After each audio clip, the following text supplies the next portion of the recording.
اور جب انسان کا سب سے زیادہ تو انسان کا اپنا وجود ہے نا، جب انسان دیکھیں ہمارے ہاتھ ہیں، ہمارے پاؤں ہیں، ہم اپنی مرضی سے ان کو اٹھا سکتے ہیں فی الوقت، لیکن جب قیامت کا دن ہوگا، جس نے ہاتھ کے ساتھ گناہ کیا ہوا ہوگا ہاتھ بول پڑے گا، چوری کی ہوگی، خیانت کی ہوئے گی، جس نے حرام کھایا ہوئے گا، جو چل کے گناہ کے کام کی طرف گیا ہوگا پاؤں اس کے خلاف بول پڑے گا، اسی طرح جس نے آنکھوں سے گناہوں کو دیکھا ہوگا وہ آنکھیں بول پڑیں گی، ہر چیز انسان کے خلاف گواہی دے گی اور اتنا سخت وقت ہوگا۔ تو آج ہم دیکھیں اپنے وجود کو، جس کو سجانے کے لیے، جس کو ہم خوبصورت بنانے کے لیے اتنی کاوشیں کرتے ہیں، کل کو وہی ہمارے خلاف ہے تو پھر ہمارے پاس کیا بچا؟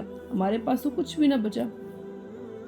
اس کے بعد کیا کیا؟ اس کے بعد جو بتایا، اور یہ کیا ہے، یہاں پہ جو سورہ یاسین میں اس کو جس طرح بیان کیا گیا، فرمایا اليوم نختم علی افواہہم وتکلمنا ایدیہم وتشہد ارجلہم بما کانوا یکسبون۔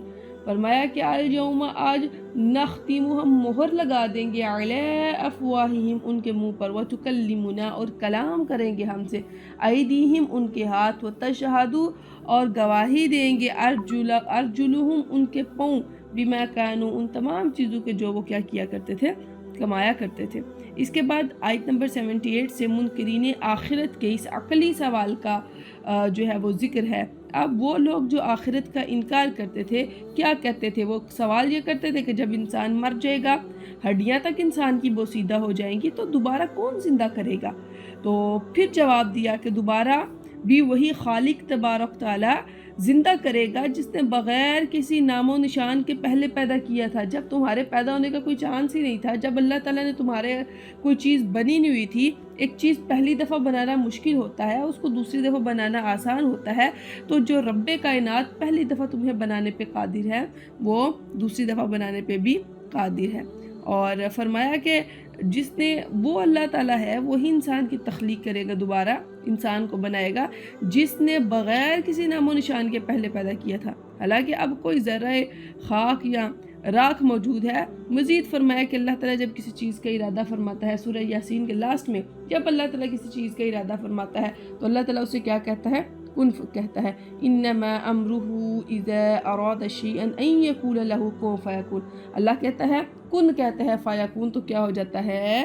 ہو جاتا ہے۔ اللہ کی بارگاہ میں کچھ بھی مشکل نہیں ہے، یہ ممکن یا ناممکن آپ کے لیے ہے، ہمارے لیے ہے، لیکن اللہ کی بارگاہ میں ہر چیز ممکن ہی ممکن ہے، وہاں پہ ناممکن کا سوال ہی پیدا نہیں ہوتا۔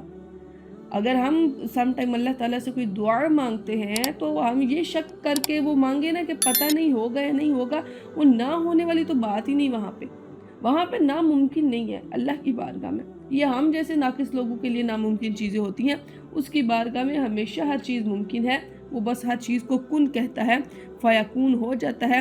یعنی صرف اللہ تعالیٰ کے لیے تو ارادہ ہی کافی ہے، وہ ارادہ فرماتا ہے تو کیا ہو جاتا ہے؟ چیز بن جاتی ہے، تخلیق ہو جاتی ہے۔ اللہ تعالیٰ، ہم اللہ تعالیٰ کے کن کے محتاج ہیں۔ اللہ کی بارگاہ میں جب دعا کرتے تو کہا کرے، یا اللہ تیرے خزانے تو بڑے پڑے ہیں میرے مالک و مولا، ہم تیرے کن کے محتاج ہیں، مولا تو کن کہہ دے گا تو ہو جائے گا، تیرے لیے تو کوئی چیز مشکل ہے ہی نہیں۔ اور اللہ کی بارگاہ میں اس کی تعریف کو بیان کرنا، اللہ کی جو قدرت ہے اس کو بیان کرنا، یہ اللہ تعالیٰ کی رضا کا ذریعہ بنتا ہے۔ اس کے بعد سورۃ الصافات کا آغاز ہوتا ہے، اور اس سورت کے شروع میں کچھ قسمیں کھائی گئیں، ان کا ذکر کیا گیا، والصافات صفا فالزاجرات زجرا فالتالیات ذکرا، قسمیں کھائی گئیں اور ان کا ذکر کیا گیا۔ اور اس کے بعد فرمایا بے شک، ساری قسمیں کھانے کے بعد اللہ تعالیٰ کیا فرماتے ہیں؟ بے شک تمہارا معبود صرف ایک ہے، ان الہکم لواحد، فرمایا ان الہکم لواحد، تمہارا معبود صرف ایک معبود ہے۔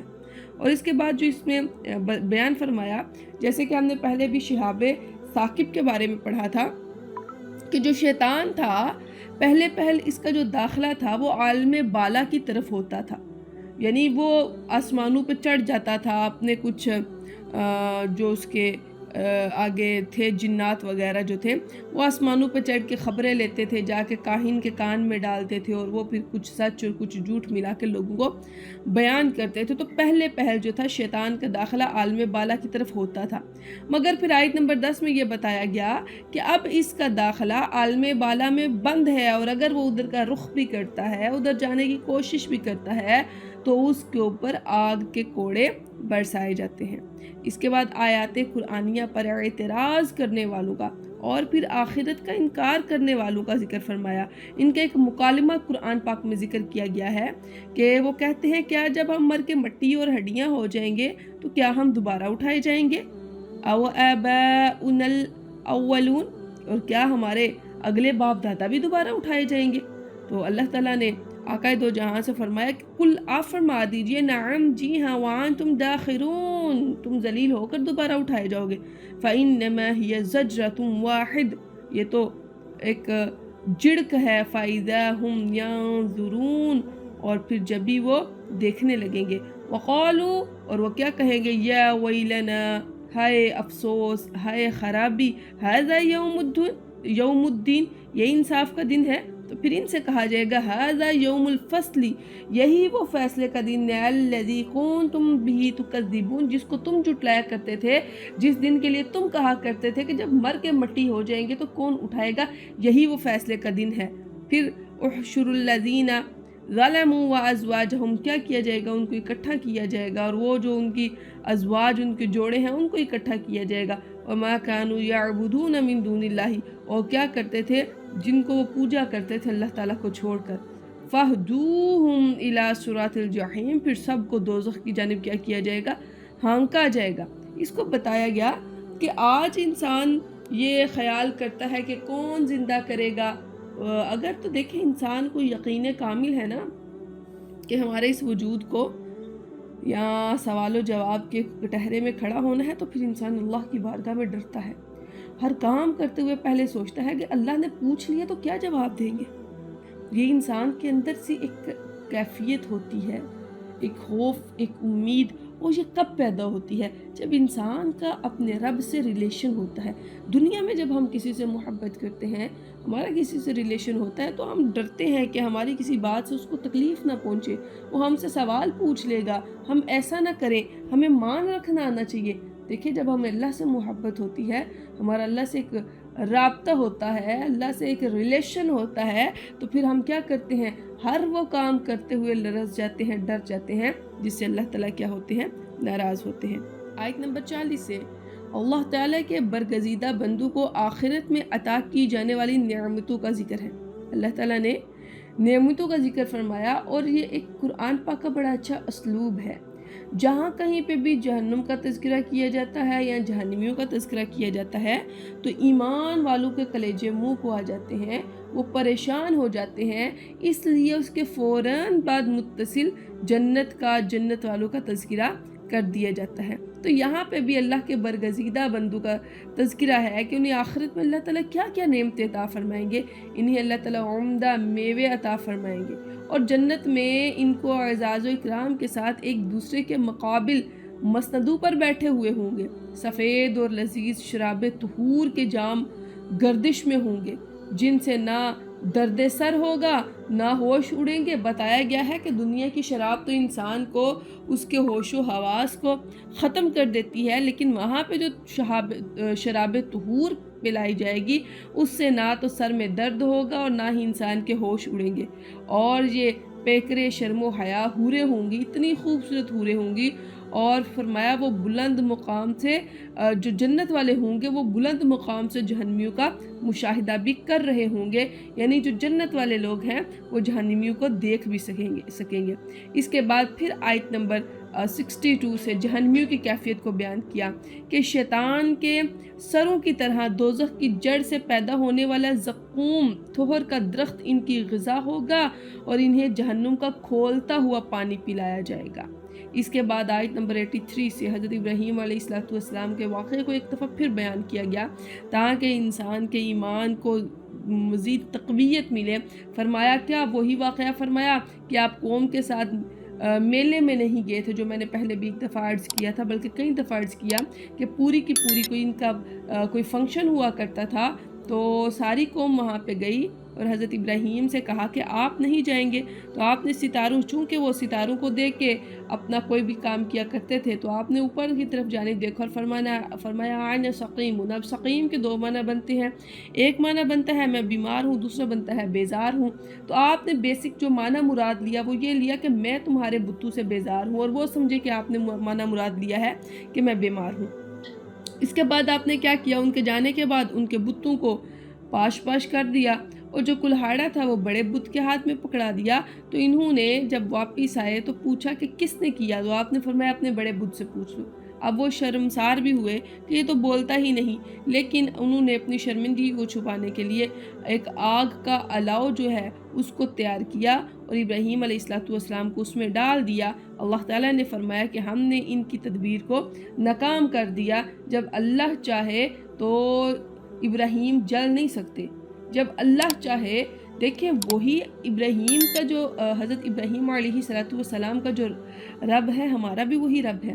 جو یوسف علیہ السلام کا رب تھا، جس نے حضرت یوسف علیہ السلام کو ایک اندھیرے کنویں سے نکالا اور کہاں سے چلتے چلتے جا کے ان کو مصر کا بادشاہ بنا دیا، وہی رب ہمارا رب ہے. موسیٰ علیہ السلام کو جو رب تھا، جس نے فرعون سے موسیٰ علیہ السلام کی حفاظت کی، سمندر کے اندر سے راستہ نکال دیا، ہمارا رب بھی وہی ہے. لیکن بات صرف یہاں پہ یقین کی ہے. آپ اللہ سے یقین کس پیک پوائنٹ کا رکھتے ہیں؟ جب آپ کا اللہ تعالیٰ پہ یقین کامل ہوگا، ہو ہی نہیں سکتا، ناممکن ہے کہ آپ اللہ کی بارگاہ میں دعا کریں اور آپ کی دعا قبول نہ ہو. ایسے کیسے ہو سکتا ہے؟ ہمیں مانگنا نہیں آتا، ہمیں اس پہ یقین ہے. حضرت یوسف علیہ السلام کو اللہ کی بارگاہ میں یقین تھا کہ وہ مجھے بچا لے گا. موسیٰ علیہ السلام کو یقین تھا. اللہ نے حکم کیا تم قدم رکھو، آپ دریا میں چل پڑے، اللہ نے دریا سے راستے جاری کر دیے. انہیں یقین تھا. اللہ نے کہا موسیٰ پتھر کے اوپر عصا مارو، پانی کے چشمے جاری ہو جائیں گے. انہیں یقین تھا کہ میں پتھر کے اوپر وہ عصا ماروں گا تو اللہ چشمے جاری کرے گا. بات یقین کی ہوتی ہے. آج ہم قرآن پڑھتے ہیں، ہم حدیث پڑھتے ہیں، ہم جب کسی کام کو یقین کر کے نہیں کرتے تو پھر ہمیں ملتا بھی اس طرح کا نہیں ہے. اللہ تعالیٰ فرما رہے ہیں کہ تم نماز قائم کرو، تم زکوٰۃ ادا کرو، تم متقین میں شامل ہو جاؤ گے. اللہ تعالیٰ فرما رہے ہیں تم اللہ سے ڈرو، تم تقوی اختیار کرو، اللہ تعالیٰ تمہارے لیے راستے کھول دیں گے. لیکن ہم تقوی اختیار نہیں کرتے، ہم نہیں ڈرتے. کیوں؟ ہمارا یقین پختہ نہیں ہے. بات ساری ہوتی ہے یقین کی. جب اللہ کی بارگاہ میں یقین کامل ہوتا ہے نا انسان کو، تو پھر انسان کبھی بھی اس کے قدم ڈگمگا نہیں سکتے ہیں. تو حضرت ابراہیم علیہ السلام کو اللہ پہ یقین تھا کہ مجھے یہ تپتی آگ میں وہ جو ایک الاؤ جلا رہے ہیں، مجھے اس کے اندر گرا بھی دیں گے، میرا رب مجھے بچا لے گا. تو پھر اللہ نے بچا لیا. اسی طرح اس کے بعد اسماعیل علیہ السلام کی ولادت کی جو بشارت جو اللہ تعالیٰ نے ان کو دی، پھر جب وہ جوانی کو پہنچے اور اپنے باپ کا ہاتھ بٹانے کے قابل ہوئے تو اللہ کی طرف سے حکم آ گیا. خواب میں کیا آیا کہ ان کو ذبح کر دیجیے. اب اللہ پہ یقین تھا، اللہ سے محبت تھی. کہا ٹھیک ہے یا اللہ، میری اگر اولاد ہے تو نے ہی دی تھی، اگر تو کہتا ہے کہ میں تیری بارگاہ میں اس کو تیرے لیے میں اس کو قربان کروں تو میں حاضر کر دیتا ہوں. آج دیکھیں ہم اللہ کے لیے کیا کر رہے ہیں، کہ کہاں تک ہماری پرسنل اگر ہم دیکھیں کہ کون ایسا بندہ ہے جو ہم یہ کہیں کہ نہیں ہم واقعی اللہ سے بڑے مخلص ہیں، یا ہمارے اندر بڑی للہیت ہے، ہمارے اندر بڑا اخلاص ہے. کہاں پہ وہ چیزیں ہیں؟ ہم تو نماز کو بھی بوجھ سمجھ کے ادا کرتے ہیں، جو حقیقی بات ہے. بس جلدی سے نماز کو ادا کیا. کتنی دیر ہماری جائے نماز پہ گزرتی ہے؟ کیا اللہ کے بتائے ہوئے اللہ تعالیٰ کا قرآن میں اللہ تعالیٰ نے فرمایا لا تخلف المیعاد، اللہ تعالیٰ اپنے وعدے کے خلاف کرتا ہی نہیں ہے. ہمارا یقین کمزور ہو گیا. لیکن حضرت ابراہیم علیہ السلام کو یقین کامل تھا. وہ دعا کر رہے ہیں یا اللہ مکہ بیابان ہے، لوگوں کے چہرے اور لوگوں کے رخ اس طرف موڑ دے. اللہ نے لوگوں کے رخ اس طرف موڑ دیے. آج مکہ میں برکتیں ہیں. حضرت ابراہیم علیہ السلام کی دعا کا ہی تو صدقہ تھا، آپ نے دعا کی تھی. اگر اللہ تعالیٰ اپنے حضرت ابراہیم علیہ السلام کی دعا قبول فرما سکتے ہیں تو اللہ تعالیٰ ہماری دعا قبول فرمانے پہ بھی قادر ہیں. ہمیں مانگنا آنا چاہیے، اللہ سے تعلق جڑنا آنا چاہیے. جب یہ چیزیں بن جاتی ہیں تو پھر انسان کو وہاں سے اللہ تعالیٰ دیتا ہے جہاں سے انسان سوچتا بھی نہیں. اللہ تعالیٰ فرماتا ہے تم میرے دین کے لیے نکلو، تم میرے دین کا کام کرو، میں تمہارے لیے وہاں سے رزق کے ذریعے بناؤں گا جہاں پہ تمہارا گمان بھی نہیں جا سکتا، تمہاری عقل تمہاری سوچ بھی وہاں پہ نہیں جا سکتی. میں تمہیں وہاں سے بھی رزق عطا فرماؤں گا. اور تمہیں غیب کے خزانے دوں گا۔ لیکن آج ہم مال اور دولت کے پیچھے تو دنیا دوڑ رہی ہے، لیکن اللہ کی طرف کتنے جا رہے ہیں؟ اور وہی دنیا انسان کے آگے آگے دوڑتی جا رہی ہے۔ تو یہاں پہ جو ذکر فرمایا کہ اب دیکھیں، اگر کسی کو کہا جائے بیٹے کو اللہ کی راہ میں قربان کرنا تو بڑی دور کی بات ہے۔ آج ہماری سوسائٹی میں اگر دیکھا جائے، ہماری کنٹریز میں اگر دیکھا جائے، لوگ اپنے بچوں کو دین پڑھانے کے لیے بھی نہیں بھیجتے۔ قربان کرنا تو بڑی دور کی بات ہے، گلے کے اوپر چھری چلانا جو ابراہیم علیہ السلام نے کر ڈالا تھا۔ لوگ قرآن سکھانے کے لیے بھی تیار نہیں ہیں، وہ کہتے نہیں بس دنیا سکھاؤ۔ ہاں، کس نہج پہ کہاں پہ ہم کھڑے ہیں؟ اور پھر ہم اللہ سے شکوہ کریں کہ اللہ نہیں عطا کرتا۔ اللہ کے پاس تو ہے ہی دینے کے لیے، اس کے تو خزانے بھرے پڑے ہیں، اس کے خزانوں میں تو کمی آ ہی نہیں سکتی، ہمیں مانگنا نہیں۔ کتنے لوگ ایسے ہیں آج جو یہ کہتے ہیں کہ نہیں، ہم اپنے اولادوں کو دین پڑھائیں گے، ہم انہیں قرآن کے ساتھ جوڑیں گے، ہم انہیں حدیث کے ساتھ جوڑیں گے۔ آج ہر کسی کی دوڑ ہے، نہیں ڈاکٹر اچھا ہونا چاہیے، انجینئر اچھا ہونا چاہیے، اور پھر عقائد اتنے کمزور ہیں کہ اگر جی کسی عہدے پہ نہیں بنے گا تو اس کے پاس دولت کی کمی آ جائے گی۔ دولت کی تقسیم تو اللہ نے اپنے ہاتھ میں رکھی ہوئی، اور جس کو چاہے، جتنا چاہے، جب چاہے، جیسے چاہے عطا کر دے۔ بس بندے تیرا کام کیا ہے؟ تیرا کام ہے اللہ کی بارگاہ میں بس لگے رہنا۔ اور پھر یہاں پہ جو بیان فرمایا کہ کیا کیا کہ آپ اپنے بیٹے کو قربان کر دیں۔ حضرت ابراہیم نے کوئی آرگومنٹ پیش نہیں کیا، کوئی عذر پیش نہیں کیا۔ اور پھر حضرت اسماعیل نے کیا کہا؟ ٹھیک ہے، اگر اللہ تعالیٰ آپ کو حکم دیتے ہیں تو آپ مجھے قربان کر دیجئے۔ پھر قربان ہونے کے لیے لے جاتے ہیں، اور باپ اور بیٹے دونوں نے سر تسلیم خم کر دی اللہ کی بارگاہ میں۔ بیٹے نے بھی کہا ٹھیک ہے، میرے رب کا حکم ہے تو پھر آپ آنکھیں بند کر لیجئے اور میرے گلے پہ چھری چلا دیجئے، رب چاہتا ہے۔ اور انہیں تو نہیں پتا تھا کہ چھری چلاؤں گا تو چھری نہیں چلے گی، انہیں تو یہی تھا کہ اللہ نے حکم دے دیا، چھری چل جائے گی، آنکھیں بند کی ہیں، سارے اسباب پیدا کیے ہیں، شیطان نے روکنے کی کوشش بھی کی ہے، راستے میں انہیں جمرات مارتے گئے ہیں۔ اللہ کو ادا اتنی پسند آئی ہے کہ قیامت تک کے لیے وہ شیطان کو کنکر بھی مارے جا رہے ہیں، وہاں پہ قربانی بھی کی جا رہی ہے، اور حج اور عمرہ ہوتا، جو حج ہے وہ ہوتا ہی نہیں جب تک وہ وہاں پہ کنکر نہیں مارے جاتے۔ حج تمہارا کمپلیٹ ہی تب ہوتا جب تک تم قربانی نہیں کر لیتے۔ تو پھر اللہ تعالیٰ نے جنہوں نے اللہ کے لیے قربانیاں دی، اللہ تعالیٰ نے ان کے نام قیامت تک کے لیے زندہ کر دیے۔ اس کے بعد آیت نمبر 105 میں فرمایا کہ ابراہیم نے اپنا خواب سچ کر دکھایا، اور اسماعیل علیہ السلام کے فدیے کے طور پر غیب سے نمودار ہونے والے ایک مینڈے کے ذبح کیے جانے کا ذکر بھی اس میں موجود ہے، اور جسے قرآن نے ذبح عظیم قرار دیا۔ اس کے بعد پھر یونس علیہ السلام کا قصہ شروع ہوتا ہے کہ چونکہ آپ قوم سے بھاگ کر کشتی میں سوار ہوئے تھے، اور جب کشتی میں بیٹھے تو کشتی ڈولنا شروع ہو گئی۔ اب وہ کشتی والے نے کہا کہ یہ کشتی تب اس طرح کرتی ہے جب اس کے اندر کوئی بھاگا ہوا غلام بیٹھتا ہے۔ اب قرآن اندازی کرتے ہیں، قرآن اندازی کرنے کے بعد حضرت یونس علیہ السلام کا نام نکلتا ہے، پھر قرآن اندازی کرتے ہیں، قرآن ڈالتے ہیں کون ایسا ہے، پھر حضرت یونس علیہ السلام کا نام نکلتا ہے۔ اب کشتی والے کیا کرتا ہے کہ کشتی سے حضرت یونس علیہ السلام کو دریا میں ڈالا جاتا ہے، اور پھر مچھلی انہیں نگل لیتی ہے، اور جب مچھلی نگل لیتی ہے تو یہ بھی ایک اللہ تعالیٰ کی شان اعجاز ہے کہ انہیں مچھلی کے پیٹ میں سلامت رکھا۔ اللہ تعالیٰ نے مچھلی کو حکم دیا کہ تم نے ان کو نگل لینا ہے، پورے کا پورا چبانا نہیں ہے تم نے، اور تمام مراحل میں اپنی خطائے اجتہادی پر حضرت یونس علیہ السلام اپنے آپ کو ملامت کرتے رہے۔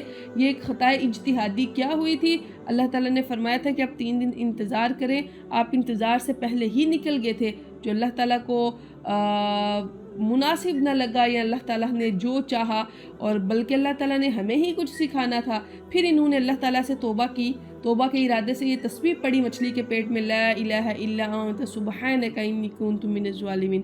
اللہ تعالیٰ نے انہیں فرمایا اگر وہ تسبیح نہ پڑھتے تو قیامت تک مچھلی کے پیٹ میں ہی رہتے، اور پھر اللہ تعالیٰ کے حکم سے مچھلی نے انہیں ساحل پر اگل دیا، یعنی بالکل دریا پر، اور مچھلی نے ان کو نکالا، اور وہ اتنے بیمار تھے کہ اللہ تعالیٰ نے ان کے حفاظت کے لیے لوکی کی ایک بیل کو اگا دیا جو ان کے اوپر سایہ کرتی تھی۔ اور قرآن نے یہ بھی بتایا کہ وہ 1 لاکھ سے زیادہ لوگوں کی طرف رسول بنا کے بھیجے گئے تھے، حضرت یونس علیہ السلام 1,00,000 سے زیادہ لوگوں کی طرف رسول بنا کے بھیجے گئے تھے، اور آج بھی جو کوئی پڑھتا ہے لا الہ الا انت سبحانک انی کنت من الظالمین، اگر پریشانی میں ہے، تکلیف میں ہے، تو اللہ رب العزت اس کی پریشانی اور تکلیف کو دور فرما دیتے ہیں۔ اور میں اکثر آپ سے کہا کرتی ہوں کہ انبیاء علیہم السلام کی دعائیں جو قرآن میں مذکور ہیں، انہیں اللہ کی بارگاہ میں مانگا کریں۔ مصیبت میں پھنس جائیں، پریشانی میں پھنس جائیں، لوگ جا کے لوگوں سے پڑھاتے ہیں، خود پڑھیں لا الہ الا، ایک دفعہ، میں کہتی ہوں 1,00,000 دفعہ تو نہ پڑھیں، آپ دل سے ایک دفعہ اللہ کو پکار لیں، لا الہ الا انت سبحانک انی کنت من الظالمین، یقین کامل کے ساتھ وہ ایک دفعہ پڑھا آپ کا اللہ کی بارگاہ میں قبول ہو جائے گا۔ یہ جو آپ کے سامنے میں نے ابھی عرض کیا تھا، یہ سورۃ الصافات کا جو تھا وہ مضمون تھا، اس کے اندر جس چیز کا ذکر ہوا اس کو ہم نے پڑھا۔ چونکہ ہم خلاصہ پڑھ رہے ہیں اور بہت ڈیٹیل سے تو ہم نہیں پڑھ رہے، لیکن ایٹ لیسٹ ہمیں یہ پتہ چلتا جا رہا ہے کہ اس میں اللہ رب العزت نے میسیج کیا دیا ہے اور بیان کیا فرمایا ہے۔ اس کے بعد ذکر ہوتا ہے سورہ صاد کا، اور سورت کی ابتدا میں قرآن کریم اور اس کے بارے میں کفار کے اعتراضات کا ذکر ہے۔ مشرکین کو جنہیں اپنی طاقت پر بڑا ناز تھا، وہ خدا کے اور خدائی کے دعوے کرتے تھے۔ فرمایا اگر آسمان، زمین اور اس کے درمیان ہر چیز کی بادشاہت ان کی ہے تو پھر انہیں چاہیے کہ آسمان کی طرف چڑھیں۔ اللہ تعالیٰ نے فرمایا وہ خدائی کے دعوے کرتے ہیں نا، اور اگر وہ ان کے پاس خدائی کے دعوے کرتے ہیں اور وہ اگر کہتے ہیں کہ ہم خدا ہیں یا جتنے دعوے ہیں، تو پھر وہ آسمان کی طرف چڑھیں، اور ظاہر ہے کہ ایسا ممکن ہی نہیں ہے، تو پھر انہیں اپنے عجز کا اعتراف کر لینا چاہیے، اپنی عاجزی کا اعتراف کر لینا چاہیے۔ اس کے بعد اس صورت میں قوم نوح، عاد و ثمود، فرعون، قوم لوط اور اصحاب الایکہ کا پھر اللہ تعالیٰ نے ذکر فرمایا۔ دیکھیں قرآن پاک میں جب ہم نے پڑھا ہے، بارہا انبیاء کے قصص بیان کیے گئے۔ اللہ تعالیٰ بندے کو جھنجھوڑ ہے، تم جاگ جاؤ، تم میری طرف آ جاؤ۔ یقین کریں ایسا ممکن ہی نہیں کہ جو بندہ قرآن پڑھے اور اس کا دل نہ بدلے، ایسا ہو ہی نہیں سکتا۔ قرآن کی تاثیر ہی ایسی ہے۔ کوئی بھی دنیا کی کتاب ہے، آپ اس کو ایک دفعہ پڑھیں گے، 2 دفعہ پڑھیں گے، 3 دفعہ پڑھیں گے، 4 دفعہ آپ کو پڑھنے کو دل ہی نہیں چاہے گا، آپ کا دل اکتا جائے گا، آپ کو کہے گا ہاں ہمیں سب کچھ آتا ہے، ہمیں کوئی نئی چیز نہیں مل رہی۔ لیکن قرآن پاک واحد ایسی کتاب ہے، آپ اس کو 20 مرتبہ بھی پڑھیں گے، ہر دفعہ آپ کو ایک نیا پوائنٹ ملے گا۔ ابھی آپ دورہ قرآن کر رہے ہیں تو آپ کو ایسے ایسے نقطے ملیں گے، لیکن جب آپ اگلی دفعہ کریں گے تو آپ کے لیے اور مزید نئی چیزیں ہوں گی۔ ہر دفعہ قرآن پڑھنے کا ذائقہ، مزہ، تاثیر اور اس سے حاصل ہونے والی چیزیں جو ہیں ہر دفعہ الگ ہوتی ہیں۔ تو پھر اللہ تعالیٰ نے اس صورت میں ان جو ہے قوموں کا ذکر فرمایا، اور فرمایا کہ انہوں نے رسولوں کو جھٹلایا، ان پر اللہ کا عذاب جو ہے وہ اترا۔ اور اگر کوئی بھی انبیاء کی یعنی خاتم النبیین حضور علیہ السلام کی بتائے ہوئے طریقے ہیں، اگر کوئی ان کے مطابق نہیں چلتا یا ان کی تعلیمات کو جھٹلاتا ہے، تو اگر اللہ تعالیٰ پہلوں کو سزا دینے پہ قادر ہے تو پچھلوں کو بھی سزا دینے پہ قادر ہے۔ لیکن امت محمدیہ ہونے کے ناطے سے اللہ تعالیٰ نے ہم پہ بڑا کرم کر رکھا ہے کہ اللہ تعالیٰ ہماری شکلیں مسخ نہیں کرتے۔ یہ اللہ کا بڑا خاص کرم ہے کہ پہلی قوموں میں ایک ایک برائی تھی، اور ایک ایک برائی کو لے کر کے ان کو وہیں پہ تباہ کر دیا گیا۔ جب معجزہ مانگتے، معجزہ مل جاتا تو تباہی مل جاتی، لیکن امت محمدیہ کے لیے اللہ تعالیٰ نے کیا کرم فرمایا، نہیں ابھی نہیں پوچھوں گا، محشر میں پوچھوں گا۔ اور پھر محشر میں بھی کیا کہا، آقائے دو جہاں کی سنگت میں آ جانا۔ اتنی محبت، اتنی محبت، اور اس کے باوجود ہم حضور کے طریقوں کو چھوڑیں تو پھر ہماری بدبختی اور بد نصیبی ہے کہ ہم اپنے ایسے محسن کے طریقوں کو چھوڑے ہیں جنہوں نے اللہ کی بارگاہ میں صرف اپنی امت کے لیے دعا کی ہے۔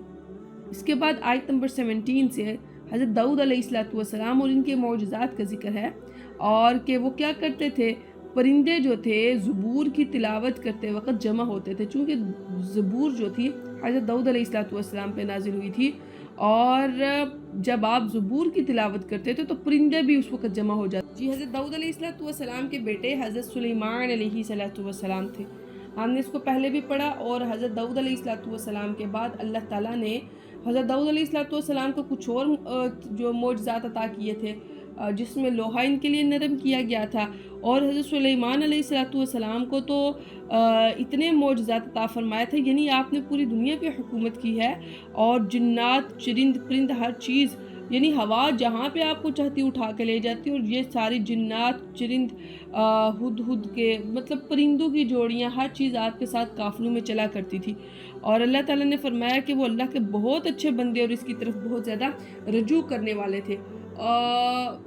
اتنی اللہ تعالیٰ سے محبت کرتے تھے، اتنی اللہ تعالیٰ سے محبت کرتے تھے کہ بادشاہت ہونے کے باوجود بھی، اللہ تعالیٰ کی ہر چیز ہونے کے باوجود بھی، اس کے باوجود بھی کبھی بھی آپ نے اللہ کے احکامات کو پس پشت نہیں ڈالا۔ اور آپ تو تھے بھی اللہ کے نبی۔ ایک دفعہ آپ کچھ گھوڑے تھے جن کے پاس موجود تھے، اور آپ ان کے پاس کچھ وقت گزار رہے تھے، تو آپ کی ایک نماز قضا ہو گئی، تو آپ نے ان سب کو ذبح کروا دیا کہ یہ میری نماز کو، یعنی اللہ سے جو میرا ایک ریلیشن تھا، جو اللہ کی بارگاہ میں جانے کا وقت تھا، اس کے درمیان یہ حائل ہوئے ہیں، لہٰذا ان کو میں پاس نہیں رکھوں گا۔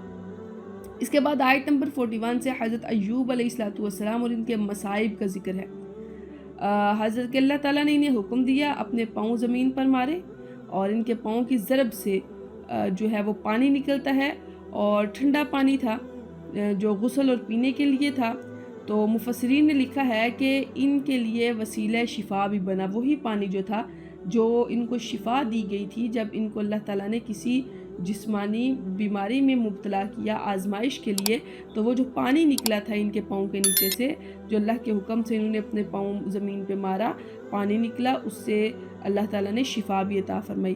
پھر اللہ تعالیٰ نے آزمائش کے طور پر اہل و عیال کی جو نعمتیں ان سے لی تھی، وہ بھی اللہ تعالیٰ نے ان کو دگنی کر کے واپس عطا فرما دی۔ انہوں نے کسی وجہ سے اپنی بیوی کو 100 کوڑے مارنے کی قسم کھائی تھی، حضرت ایوب علیہ السلام نے۔ اور اس کا جو بنی اسرائیل کی روایات سے ملتا ہے کہ ایک دفعہ یوں ہوا تھا کہ شیطان نے ان کی بیوی کو بہکانا چاہا کسی اعتبار سے، تو وہ اس کی بات میں آ گئیں، لیکن جب حضرت ایوب علیہ السلام کو پتہ چلا تو انہوں نے قسم کھائی تھی کہ میں آپ کو 100 کوڑے ماروں گا۔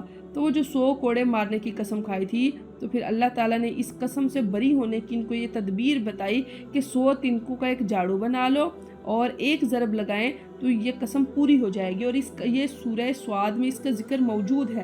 فرمایا 100 کوڑے مارنے کی جو آپ نے قسم کھائی تھی، آپ 100 تنکوں کا ایک جھاڑو بناؤ اور وہ ایک مار دو تو کیا ہو جائے گی، آپ کی قسم پوری ہو جائے گی۔ پھر اللہ تعالیٰ نے فرمایا کہ ایوب علیہ السلام صابر تھے، اللہ کے پیارے بندے تھے، اور اللہ کی طرف رجوع کرنے والے تھے۔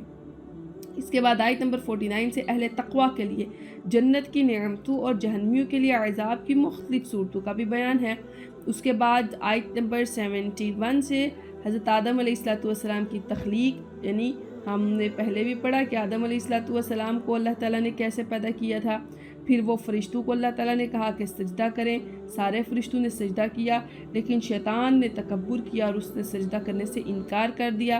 پھر اللہ تعالیٰ نے شیطان سے جواب طلب فرمایا کہ آدم کو میں نے اپنے دست قدرت سے بنایا، تو تمہارے اس کو سجدہ کرنے سے کس چیز نے تمہیں منع کیا؟ کون سی چیز رکاوٹ بنی کہ تم نے اس کو سجدہ نہیں کیا؟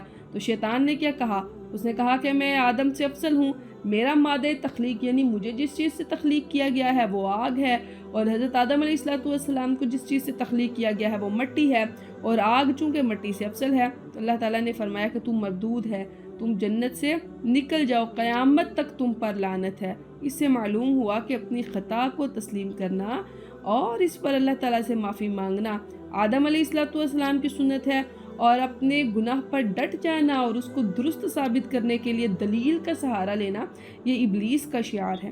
تو پھر بتایا کہ شیطان کو قیامت تک کے لیے مہلت دے دی گئی، اور اس نے وعدہ کیا کہ میں اللہ کے مخلص بندوں کے سوا تمام آدم اولاد کو گمراہ کروں گا۔ ہاں، جو اللہ کے مخلص ہیں وہ میرے چکر میں نہیں آ سکتے۔ اور اسی لیے کہا گیا، دیکھیں ایک عالم ہے، ایک عابد ہے، اور عالم کی فضیلت عابدوں پر ہے بہت، یعنی 1000 عابد ہوں ایک طرف، اور ایک طرف ایک فقیہ ہو جو ایک قرآن کی آیت کی سمجھ رکھتا ہو، وہ بہتر ہے۔ ایک دفعہ ایک حکایت بیان کی جاتی ہے کہ ایک بندہ نماز پڑھ رہا تھا، اور دوسرا یعنی عابد جو تھا وہ عبادت میں مشغول تھا، اور عالم سو رہا تھا۔